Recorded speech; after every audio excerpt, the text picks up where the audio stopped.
Hello everyone. आज हम लोग देखेंगे इंडियन इकोनॉमी। ठीक है, इंडियन इकोनॉमी देख लेंगे। तो सबसे पहले देखेंगे इकोनॉमिक पॉलिसीज। भारत का जो इकोनॉमिक पॉलिसी क्या क्या है उसके बारे में पहले देख लेते हैं। देखो, government of India implements various policies and initiative to promote the economic growth and stability. Economic growth और स्टेबिलिटी को बढ़ावा देने के लिए कई सारे पॉलिसी और इनिशिएटिव का माध्यम से इकोनॉमिक ग्रोथ और स्टेबिलिटी का ध्यान रखते हैं भारत सरकार। देखो, अब यहाँ पर सबसे इम्पोर्टेंट जो चीज है, recent governments policies and initiative. तो इकोनॉमिक ग्रोथ, इकोनॉमिक स्टेबिलिटी बरकरार रखने के लिए क्या क्या पॉलिसी, क्या क्या इनिशिएटिव हाल ही में भारत सरकार लिए हैं, ये सब चीज के बारे में हम लोग देखेंगे। सबसे पहले आ जाता है मेक इन इंडिया इनिशिएटिव। ठीक है, तो देखो, मेक इन इंडिया इनिशिएटिव जो है ये 2014 में आया था। कब आया था? 2014 में। एक इसी चैनल में आप लोग को एक वीडियो मिल जाएगा, all central government schemes at your finger tips. वो वीडियो जरूर देख लेना। वहां पर जितना भी सेंट्रल गवर्नमेंट स्कीम है, लगभग 21 स्कीम का डिटेल में डिस्कशन किया गया है। और एक बहुत अच्छा मेमोरी ट्रिक में बताया गया है मतलब कौन से साल में कौन सा ये योजना आया था। ये याद रखने का एक बहुत बेहतरीन ट्रिक वहाँ पर दिया गया है, तो वो जरूर चेक करना इस चैनल में जाके। और एक शॉर्ट भी मैं अपलोड कर रखा हूँ, तो किन्हीं को बस कभी ऐसा लगे कि बस साल देख लेंगे कौन से साल में कौन सा योजना आया था, तो उसका एक शॉर्ट वीडियो भी बना रखा हूँ ट्रिक का। एक दो बार देख लोगे तो बिल्कुल याद हो जाएगा, तो जरूर चेक कर लेना। तो ऐसे ही मेक इन इंडिया आया था कि 2014 में। ठीक है जी। इसका मतलब ये था कि मैन्युफैक्चरिंग सेक्टर को बढ़ावा दिया जाए, ताकि भारत अपना मैन्युफैक्चरिंग को बहुत बेहतरीन तरीके से कर पाए, फॉरेन इन्वेस्टमेंट ज़्यादा हो, और इंडिया धीरे धीरे क्या बन जाए, एक ग्लोबल मैन्युफैक्चरिंग हब बन जाए। ना मतलब सिर्फ मतलब इतना मैन्युफैक्चर कर लेगा कि सेल्फ डिपेंडेंट तो होना ही है, और ऊपर और क्या होगा, एक्सपोर्ट भी कर पाएगा।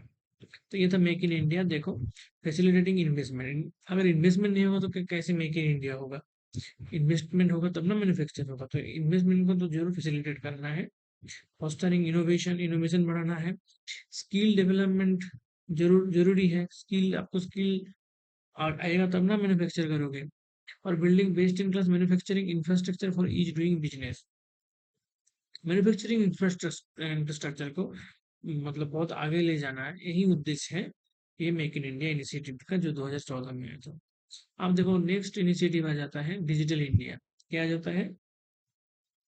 Digital India. देखो, डिजिटल इंडिया आया था 2015 में। डिजिटल इंडिया कब आया था? 2015। 2014 में आया था मेक इन इंडिया। 2015 में आ जाएगा डिजिटल इंडिया। 2016 में आ जाएगा स्टार्टअप इंडिया। ठीक है, ये सब याद रखना। मेक इन इंडिया कब आया? 2014 में। 2015 में क्या आ गया? Digital India. 2016 में क्या आ गया? Startup India. तो देखो, यहाँ पर डिजिटल इंडिया का मतलब क्या है? डिजिटल से समझ में आ ही रहा है कि डिजिटली एम्पावर्ड करना है सोसाइटी को, और नॉलेज इकोनॉमी बनाना है। नॉलेज इकोनॉमी कैसे? डिजिटलाइज हो जाएगा तब आदमी के पास नॉलेज भी बढ़ेगा। आज इंटरनेट है, इसलिए हम लोग बहुत बहुत कुछ सीखने को मिलता है। तो नॉलेज इकोनॉमी बन जाएगा, और सोसाइटी क्या हो जाएगा? डिजिटली एम्पावर्ड हो जाएगा। और क्या हो जाएगा? डिजिटल इंफ्रास्ट्रक्चर बन जाएगा। डिजिटल और एक्चुअली सरकार क्या चाह रहा है? जो सरकार का जो शासन है, गवर्नेंस है, जो कि सरकार का सर्विस ही है, वो सब डिजिटली डिलीवर किया जाए, डिजिटली।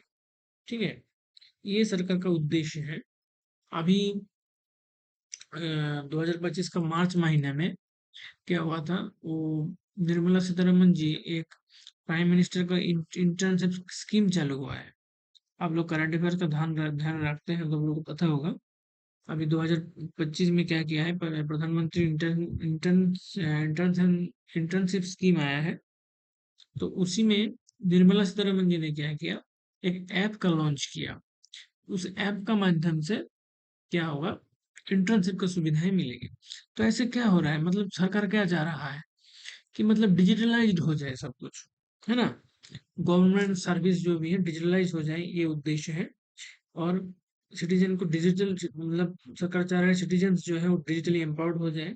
और ये बहुत अच्छा भी है ना? डेवलप कंट्री में देखोगे तो बहुत ज़्यादा डिजिटलाइज है वो लोग, है ना? तो ऐसे हमारा सरकार भी काफ़ी ले रखे हैं, जैसे आधार, मतलब ई-आधार। ई-आधार का खूब आजकल यूज़ हो रहा है। यूपीआई, जैसे जिस आप ऐप का मैं बात कर रहा हूँ, उसी ऐप में क्या किया है, फेस ऑथेंटिकेशन होगा आधार के माध्यम से। आधार के माध्यम से आपका ई-आधार है, उसके माध्यम से फेस ऑथेंटिकेशन हो जाए। बहुत अच्छी बात है ना जी? यूपीआई, डिजी लॉकर, ये सब क्या हो जाता है, डिजिटल इंडिया का निशान हो जाता है। अब आ जाओ स्वच्छ भारत अभियान। ये तो बहुत सुनते होंगे, है ना? स्वच्छ भारत कब आया था? स्वच्छ भारत, कौशल भारत, ये सब 2014 में आया था। मेक इन इंडिया भी 2014 में आया था। स्वच्छ भारत कब आया था? 2014। कौशल भारत कब आया था? 2014 में। ये सब याद रखना काम में आ सकता है। स्वच्छ भारत अभियान का उद्देश्य ये है कि सैनिटेशन, क्लीनलीनेस बढ़ाया जाए, ठीक है? और ओपन डिफेकेशन ना हो इंडिया में। ओपन डिफेकेशन मतलब क्या होता है, मतलब खुलेआम में शौच करना। खुलेआम में शौच करना यानी ओपन डिफेकेशन, ये ना हो, ये अच्छी बात नहीं होता है। कंस्ट्रक्शन ऑफ टॉयलेट, इसलिए क्या कर रहा है, टॉयलेट का कंस्ट्रक्शन किया जा रहा है रूरल अर्बन दोनों एरियाज में। वेस्ट मैनेजमेंट को अच्छे तरीके से करने की कोशिश किया जा रहा है। और बिहेवियरल चेंज बहुत इंपॉर्टेंट होता है जी। कितना भी टॉयलेट तुम बना लो, अगर लोगों का सोच नहीं बदलेगा तो ये कभी नहीं बदल सकता है। तो लोगों का सोच बदलाना बहुत जरूरी हो जाता है। अब आ जाओ पीएम जन धन योजना, ये भी 2014 में आया। अब आप लोग को कन्फ्यूजन रहा हो, जिन लोग को पता है वो तो ठीक है, जिन लोग नए नए पढ़ रहे हो तुम लोग को बहुत कन्फ्यूजन हो रहा होगा, है ना? मेक इन इंडिया 2014 हो गया, स्टार्टअप इंडिया 2016 हो गया, सॉरी, हाँ सही है, 2000 स्टार्टअप इंडिया 2016 हो गया, डिजिटल इंडिया 2015 हो गया, स्वच्छ भारत 2014 हो गया, कौशल भारत 2014 हो गया। थोड़ा बहुत कन्फ्यूजन लग रहा होगा। वीडियो देख पाओ तो बहुत अच्छा बात, नहीं तो कम से कम वो शॉर्ट तो जरूर देख लेना। मैं बता कर रहा हूँ, याद हो जाएगा, देख लेना, ठीक है? चलो, तो जन धन, जो ना धन से समझ रहा है, धन मतलब फिनेंस का कुछ होगा, देखो। To ensure financial inclusion of all household, providing a bank account to every household। मतलब इस जनधन योजना के माध्यम से क्या कर सरकार क्या चाह रहा है कि जितना भी हाउस होल्ड है ना, फाइनेंशियल इंक्लूजन उनका हो जाए। मतलब क्या, मतलब वित्तीय समावेशन, मतलब वो इंक्लूड हो जाए फिनेंशियली। और उनको एटलीस्ट एक बैंक अकाउंट उनके लिए बनाया दिया जा सके। तो क्वेश्चन पूछेगा, bank account for every household was provided through which scheme of central government? उत्तर क्या हो जाएगा, बैंक अकाउंट यानी फिनांस यानी धन यानी पीएम जन धन योजना, ठीक है? तो देखो, affordable access to financial service, मतलब इस योजना के माध्यम से क्या हो जाएगा, इजीली फाइनेंशियल सर्विस मिल जाएगा। जैसे कि इजीली क्या होगा, फाइनेंशियल सर्विसेज मिल जाएगा, जैसे बैंकिंग अकाउंट हो गया, रिमिटेंसेस, है ना? रिमिटेंसेस मतलब क्या होता है, प्रेषण, क्रेडिट वगैरह, इंश्योरेंस वगैरह, पेंशन वगैरह बहुत अच्छे से मिल जाए, इजी तरीके से मिल जाए, ये मकसद है जन धन योजना का। GST, good and services tax, बहुत ज्यादा इंपॉर्टेंट है कि नहीं? जीएसटी बहुत ज्यादा इंपॉर्टेंट है। तो जीएसटी सबसे पहले कौन देश शुरू किया था पता है? फ्रांस। फ्रांस में सबसे पहले जीएसटी लागू हुआ था। तो देखो, मोदी सरकार ने जीएसटी शुरू किया, ये एक इनडायरेक्ट टैक्स सिस्टम है, डायरेक्ट टैक्स सिस्टम नहीं है। डायरेक्ट टैक्स सिस्टम कैसा हो जाता है, क्वेश्चन पूछता है, जो इनकम टैक्स हम लोग देते हैं, ये क्या है, जो कॉर्पोरेट टैक्स दिया जाता है, ये सब हो जाता है डायरेक्ट टैक्स। जीएसटी कभी डायरेक्ट टैक्स नहीं है, ये इनडायरेक्ट टैक्स है। और ये कैस्केडिंग ऑफ ऑल टैक्सेस है, ठीक है? जीएसटी में हम लोग एक ही बार में ज्यादा देना पड़ता है, इसलिए हम लोग को लगता है, लेकिन पहले भी लगभग उतना ही खर्चा होता था हम लोग का टैक्स के लिए, क्योंकि उस टाइम हम छोटे छोटे टुकड़े में देते, उतना पता नहीं चलता था। अब 2-2 रुपया करके 10 रुपया खर्च करोगे, ज्यादा पता लगेगा, एक साथ 10 रुपया खर्च ज्यादा पता लगेगा। तो उसमें थोड़ा थोड़ा हो जाता था, तो इतना पता नहीं चलता था। अब जीएसटी जब सरकार ने लागू किया, तब क्या हुआ, सारा टैक्स एक ही बार में दे देना है जीएसटी के नाम पे, तो सीधा 18% जीएसटी लग गया। तो लोगों को बहुत ज़्यादा भारी पड़ने लगा ये। ठीक है, तो एक्चुअली एक्चुअली उतना भारी नहीं है, लेकिन लगता ज़्यादा है क्योंकि एक साथ में 18% देना पड़ता है। उसमें स्टेट जीएसटी हो जाता है 9%, सेंट्रल जीएसटी हो जाता है 9%, टोटल कुल मिला के 18% हो जाता है। ठीक है, ये इनडायरेक्ट सिस्टम है। और देखो यहाँ पर क्या बोल रहा है, ये देखो कैस्केडिंग है, यानी कैस्केडिंग मतलब क्या है, स्टेप बाय स्टेप तुमको देना पड़ता था, उसकी जगह क्या हो गया, एक साथ दे देना है। और कॉन्सेप्ट क्या है, बहुत पूछता है कि इसका कॉन्सेप्ट क्या है, वन नेशन वन टैक्स। ठीक है, और आ जाओ यहाँ पर, आ जाओ पीएलआई। पीएलआई मतलब क्या है, प्रोडक्शन लिंक इनिशिएटिव। पीएलआई क्या होता है जी, प्रोडक्शन लिंक इनिशिएटिव मतलब सॉरी इंसेंटिव। तो ऐसा कुछ इंसेंटिव जो कब दिया जाएगा, जब तुम कुछ प्रोडक्शन करोगे। ठीक है ना, तुम कुछ प्रोडक्शन करना चाह रहे हो, तो उसमें बढ़ावा देने के लिए सरकार कुछ इंसेंटिव दे देगा, तो उसको क्या कर लेंगे, production linked incentive, PLI scheme. देखो क्या बोल रहा है, to boost domestic manufacturing and attract investment in specific sectors like electronics, pharmaceuticals, automobiles. तो तुम डोमेस्टिकली कुछ मैन्युफैक्चर कर रहे हो, तो तुमको कुछ हेल्प मिल जाएगा। ये डोमेस्टिक मैन्युफैक्चरिंग को बूस्ट करने के लिए उसको स्पेसिफिक सेक्टर में कुछ इन्वेस्टमेंट, जैसे कि इलेक्ट्रॉनिक्स, फार्मास्यूटिकल्स, ऑटोमोबाइल्स, इसको बढ़ावा देने के लिए ये स्कीम है। देखो, providing incentive to companies on incremental sales of locally manufacture product. कोई कोई प्रोडक्ट है जो लोकली मैन्युफैक्चर किया जा रहा है, उसका इंक्रीमेंटल सेल मतलब उसका सेल को बढ़ावा देने के लिए उस कंपनी को सरकार क्या करते हैं, कुछ इंसेंटिव दे देते हैं। जैसे मान लो तुम्हारा एक छोटा बिस्किट का बिजनेस है लोकल लेवल पे, तुम कुछ बेकरी है, तो वो बेकरी को अच्छी तरीके से कर, तो मतलब तुम्हारा जो भी बेकरी में जो भी प्रोडक्शन हो रहा है, उसका जो सेल है उसको बढ़ावा दिया जाए। इसके लिए सरकार तुमको क्या करेगा, मदद करेगा, हेल्प करेगा कि हाँ भाई तुम बढ़ाओ। वो क्या करेगा, प्रोवाइड करेगा इंसेंटिव टू कंपनीज, जिसके लिए incremental sales of locally manufacture product, ये हो जाता है पीएलआई स्कीम। अब देखो, आत्मनिर्भर भारत, ये तो बहुत फेमस है। ठीक है जी, आत्मनिर्भर भारत, ये क्या है, इसका मतलब यही था कि अ, जो है डोमेस्टिक कैपेबिलिटीज को इंक्रीज करना। ठीक है, डोमेस्टिक कैपेबिलिटीज को बढ़ाना चाहिए, to make India self reliant nation, मतलब एक्सपोर्ट में ज्यादा हम लोग को डिपेंडेंट नहीं होना पड़े। ठीक है, डोमेस्टिक कैपेबिलिटी बढ़ जाए, हम अपना जो जो भी जरूरत चीजें हैं वो आप खुद ही बना सके। And strengthening India ruling global supply chain. ठीक है, इतना ना हम लोग मतलब डोमेस्टिक प्रोडक्शन में इतना हम बेहतर हो जाए कि हमारा जो जरूरत है वो तो कंप्लीट हो ही जाएगा, उसके बाद हम एक्सपोर्ट करेंगे, ग्लोबल सप्लाई चेन में भाग लेंगे। ये है इसका आत्मनिर्भर भारत का मकसद।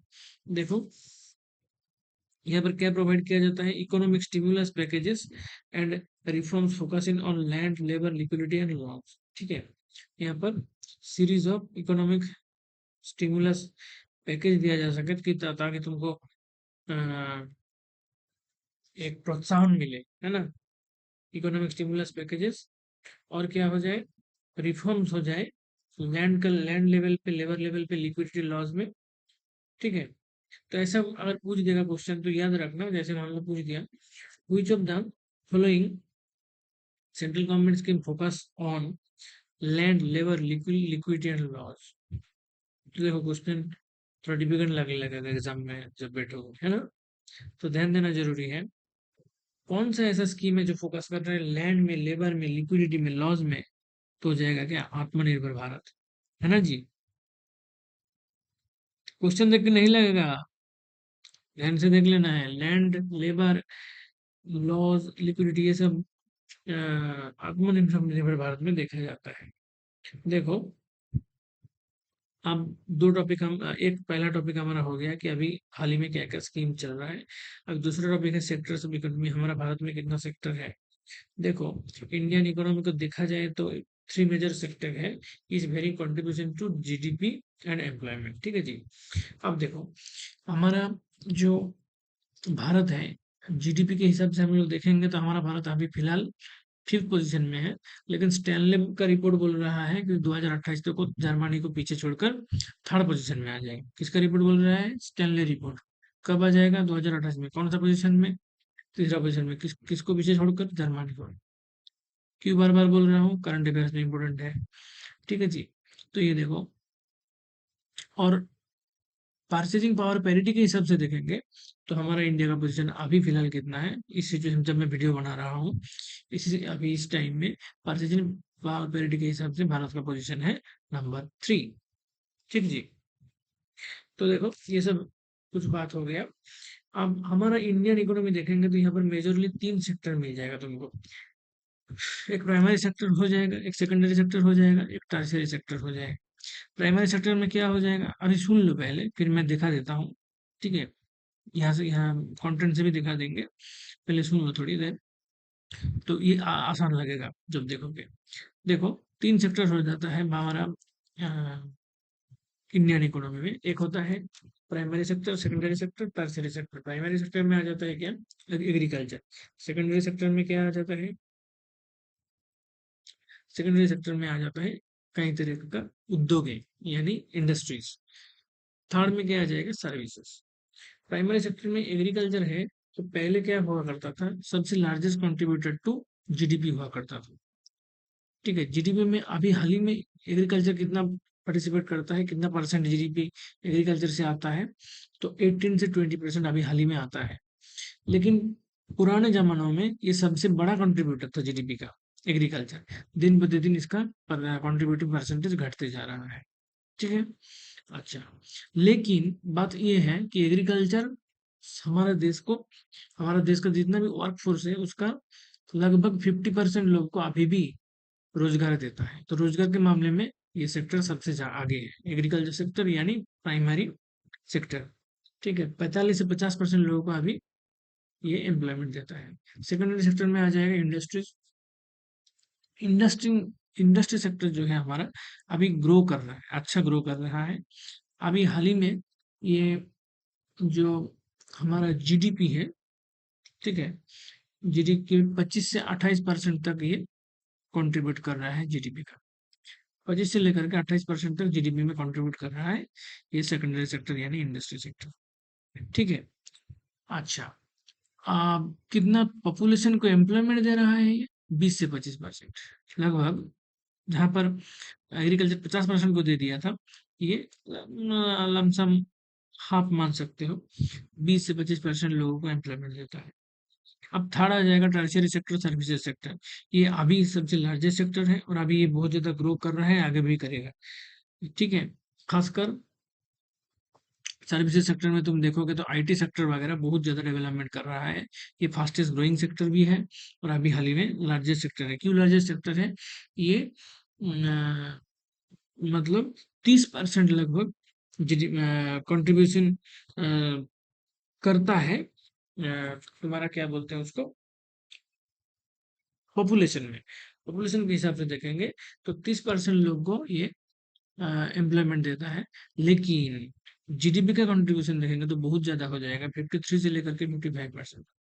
ठीक है, 53 से लेकर के 55% जो है जीडीपी का कंट्रीब्यूट करता है ये टर्शियरी सेक्टर यानी सर्विसेज सेक्टर। और ये क्या हो जाता है? लार्जेस्ट जीडीपी कंट्रीब्यूटिंग सेक्टर हो जाता है क्या? टर्शियरी सेक्टर यानी सर्विस सेक्टर। ठीक है, और कितना लोग को पॉपुलेशन एम्प्लॉयमेंट देता है ये? लगभग 30% लोगों को एम्प्लॉयमेंट देता है। ठीक है जी। अच्छा, अब एक चीज यहाँ पर याद रखना, एक होता है यूटिलिटी से, यूटिलिटी सर्विसेज होता है। यूटिलिटी, यूटिलिटी इकोनॉमिक्स में यूटिलिटी का मतलब क्या होता है? सेटिस्फेक्शन। जैसे तुम्हें पेन खरीदा, पेन खरीद में पेन में लिखा तो बहुत अच्छा लगा तुमको, बहुत अच्छा मजा आया उसमें, तो सेटिस्फेक्शन मिला तुमको। तुम्हें केक खरीदा, खाया, भूख मिट गई, अच्छा लगा। एक कोल्ड ड्रिंक्स खरीदा, पिया, गर्मी से जो परेशान थे तुम बच गए, सेटिस्फेक्शन मिला। ये होता है, ये सेटिस्फेक्शन को इकोनॉमिक टर्म में हम यूटिलिटी कहते हैं।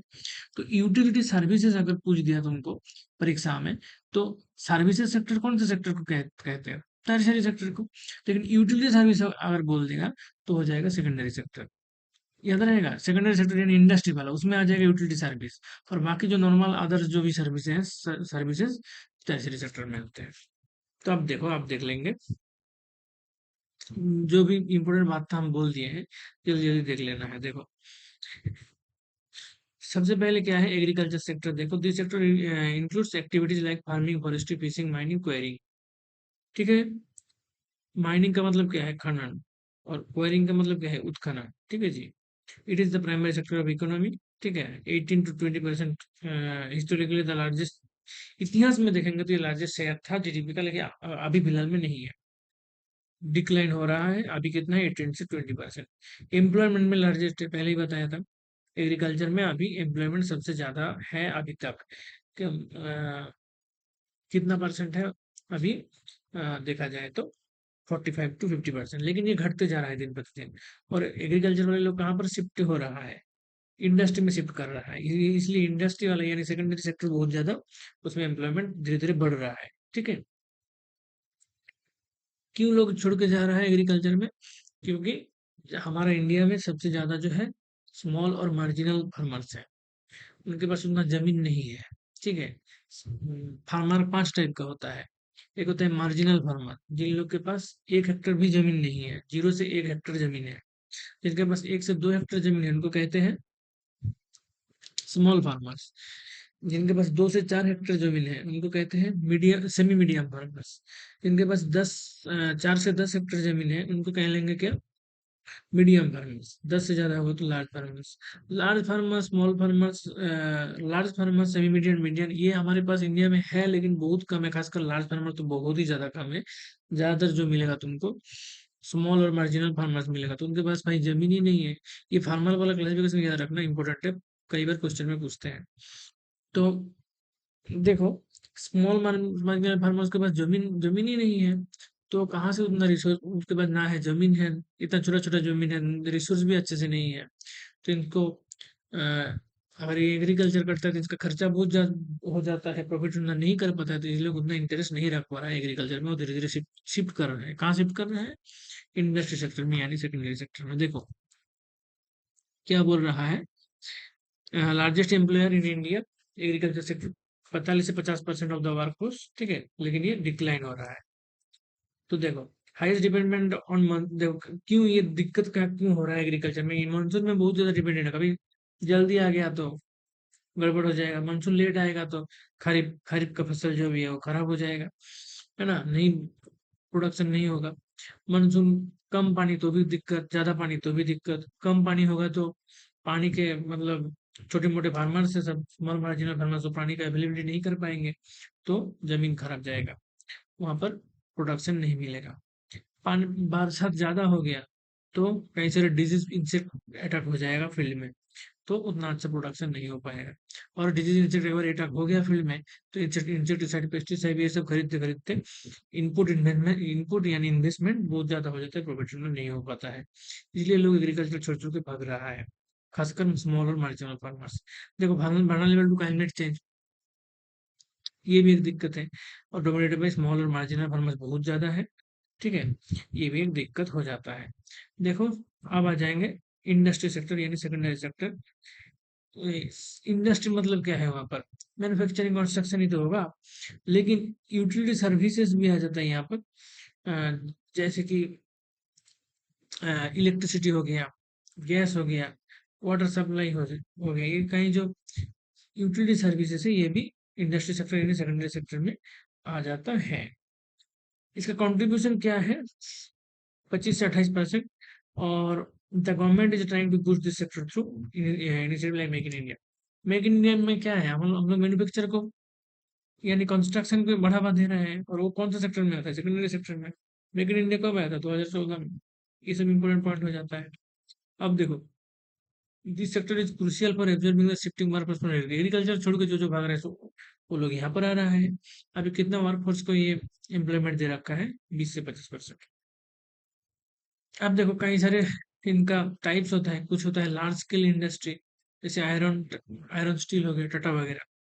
Small medium enterprise, small medium enterprise को क्या बोलते हैं, एसएमई।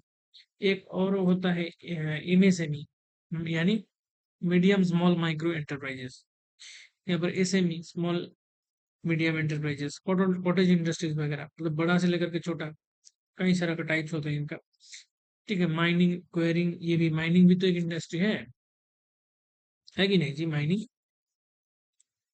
माइनिंग भी एक, ठीक है जी। तो क्या हो जाता है, माइनिंग, क्वेरिंग, ये भी उसमें आ जाता है इंडस्ट्री यानी सेकेंडरी सेक्टर में। सर्विस सेक्टर में क्या क्या आ जाएगा? सर्विस सेक्टर में जितना भी सर्विसेज हम लोग को मिलता है ट्रेड के माध्यम से, ट्रेड भी एक सर्विसेज होता है ना, जो भी ट्रेड हो रहा है उससे हम लोग का हमारा जो भी जरूरत चीजें वो मिलता है, तो एक सर्विस हो जाता है।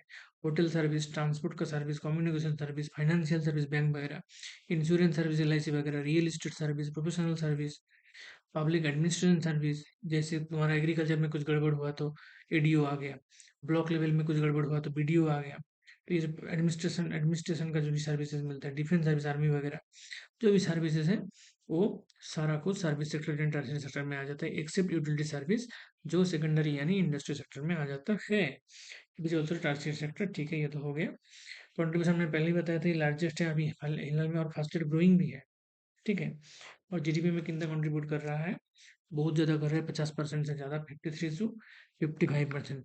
जहाँ पर एग्रीकल्चर सेक्टर 50% एम्प्लॉयमेंट में पार्टिसिपेट कर रहा है, ये भाई साहब टर्शियरी सेक्टर देखो 50% से ज़्यादा GDP में कंट्रीब्यूट कर रहा है, 53 से लेकर के 55%। ठीक है, this sector is rapidly generating employment. ये सेक्टर बहुत ज़्यादा ग्रो कर रहा है, और जितना ग्रो कर रहा है उतना एम्प्लॉयमेंट अपॉर्चुनिटीज बढ़ा रहा है। और खासकर तुमको कुछ स्किल रहेगा, ठीक है, कोई किसी को कोई खास स्किल रहेगा तो उसको तो जरूर इस सेक्टर में एम्प्लॉयमेंट मिलेगा। It employees around 30% of the workforce. जितना भी वर्कफोर्स है हमारा इंडिया में, हाल ही में 30% एम्प्लॉयड कहाँ पर है? ये टर्शियरी यानी सर्विसेज सेक्टर में। ठीक है, देखो इसमें क्या क्या आ जाएगा, कई सारी चीज़ यहाँ पर आ जाता है, लेकिन इन्फॉर्मेशन टेक्नोलॉजी IT सेक्टर बहुत ज़्यादा ग्रोथ कर रहा है। और IT का जो एलाइड सर्विसेज है, IT एनेबल्ड सर्विस, ITES जिनको कहते हैं, बहुत ज़्यादा ग्रोथ कर रहा है। IT enabled services, ITES have been major growth drivers of this sector. इस सेक्टर में IT सेक्टर बहुत ज़्यादा ग्रोथ कर रहा है। और it also contribute significantly to India's exports. समझ रहे हो? और इंडिया का जो जो भी एक्सपोर्ट्स होता है उसमें IT सेक्टर बहुत ज़्यादा हेल्प करता है ना?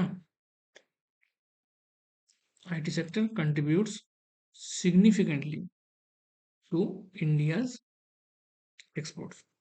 तो ये हो गया पॉइंट 1, पॉइंट 2 हम लोग यहाँ पर डिस्कस कर लिया। ठीक है जी। अब 3 में होगा इकोनॉमिक इंडिकेटर्स। ठीक है, तो इस वीडियो में यहीं तक रखते हैं। पार्ट 2 में हम लोग इकोनॉमिक इंडिकेटर से कंटिन्यू करेंगे। 2 टॉपिक आज कवर कर लिए।